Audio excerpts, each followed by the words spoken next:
Salam sejahtera buat kita semua. Hai anak-anak, bagaimana kabar kalian semua hari ini? Ibu harap semua dalam keadaan sehat dan kuat. Sekarang kita akan mempelajari tentang persatuan dalam perbedaan dari buku tema 2. Kita akan masuk ke pembelajaran 3. Cara hewan bertahan hidup. Anak-anak tahu tidak, cara makhluk hidup menyesuaikan diri dengan lingkungan tempat hidupnya, kita sebut dengan adaptasi. Alasan melakukan adaptasi adalah untuk melindungi diri dari serangan musuh dan memperoleh makanan. Nah, dari alasan tersebut, tujuan makhluk hidup pada hewan melakukan adaptasi adalah untuk menjaga kelangsungan hidupnya. Sekarang kita akan mempelajari adaptasi hewan untuk melindungi diri dari musuhnya. Sebagian hewan beradaptasi terhadap serangan musuh dengan menggunakan alat tubuhnya. Namun ada juga dengan tingkah lakunya. Berikut cara-cara hewan beradaptasi terhadap serangan musuhnya. Bunglon.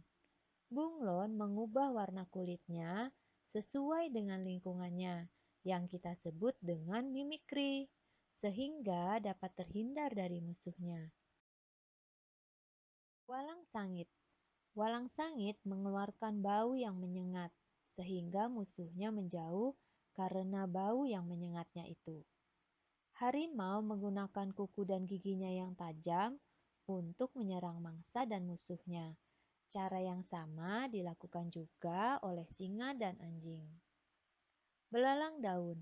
Belalang daun tinggal di sekitar tumpukan daun, sehingga tubuhnya tersamar mirip daun, dan musuhnya tertipu.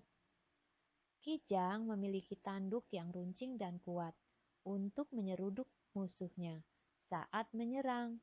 Kijang juga memiliki dua kaki yang panjang dan kuat, sehingga dapat bergerak dengan cepat dan gesit.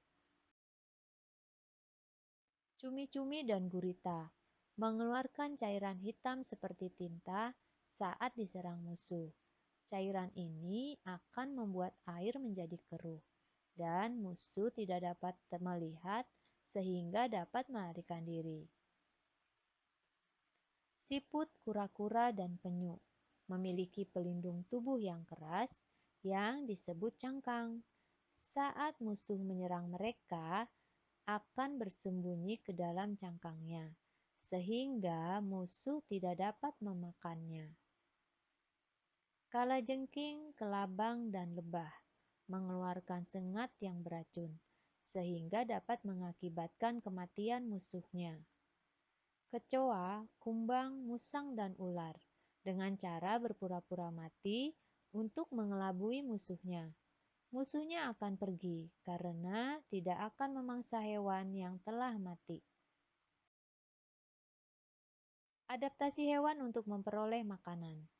Hewan dapat bertahan hidup karena adanya makanan. Makanan setiap hewan berbeda-beda karena memiliki alat tubuh yang khas. Berikut hewan yang beradaptasi untuk memperoleh makanan dengan alat tubuh khas hewan. Burung memiliki bentuk paruh dan kaki yang berbeda-beda. Bentuk paruh disesuaikan dengan jenis makanannya, sedangkan bentuk kaki disesuaikan dengan cara memperoleh makanannya. Mari kita perhatikan gambar berikut.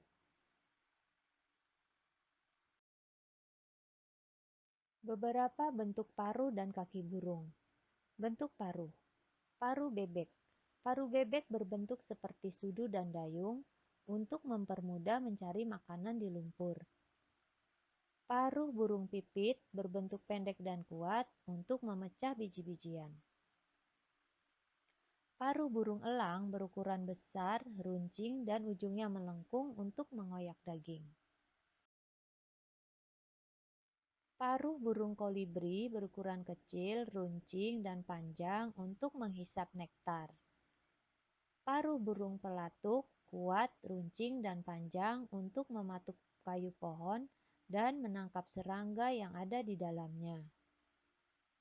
Paruh burung pelikan berukuran besar dan paruh bagian bawah memiliki struktur seperti menyerupai kantong untuk menyimpan makanan berupa ikan. Paruh ayam berukuran kecil dan runcing untuk mematuk biji-bijian maupun hewan kecil. Bentuk kaki. Kaki bebek mempunyai selaput di antara jari kakinya, berguna untuk berjalan di lumpur dan berenang. Kaki burung pipit memiliki jari-jari yang panjang dan terletak dalam satu bidang datar, berguna untuk hinggap pada ranting-ranting pohon. Kaki burung elang berbentuk pendek dan cakarnya tajam, berguna untuk mencengkeram musuhnya. Kaki burung kakatua dan pelatuk mempunyai dua jari yang mengarah ke depan dan ke belakang, berguna untuk memanjat. Kaki ayam berbentuk panjang dan tegak, berguna untuk berjalan di darat dan mengais makanan di tanah. Nyamuk. Nyamuk beradaptasi dengan memiliki bentuk mulut penusuk dan penghisap, berguna untuk menghisap darah manusia atau hewan. Mulutnya berbentuk tabung panjang dan tajam atau runcing. Penyusunan kalimat komentar. Isi teks atau informasi penting dalam bacaan dapat kita beri komentar atau tanggapan. Komentar tersebut dapat berupa pujian, saran, kritik, atau pendapat. Namun, kita harus menyampaikan komentar tersebut dengan baik dan sopan dan sesuai dengan isi bacaan dengan menggunakan kalimat efektif. Demikian pembelajaran kita kali ini anak-anak. Semoga bermanfaat dan berguna buat kalian semua. Selamat belajar.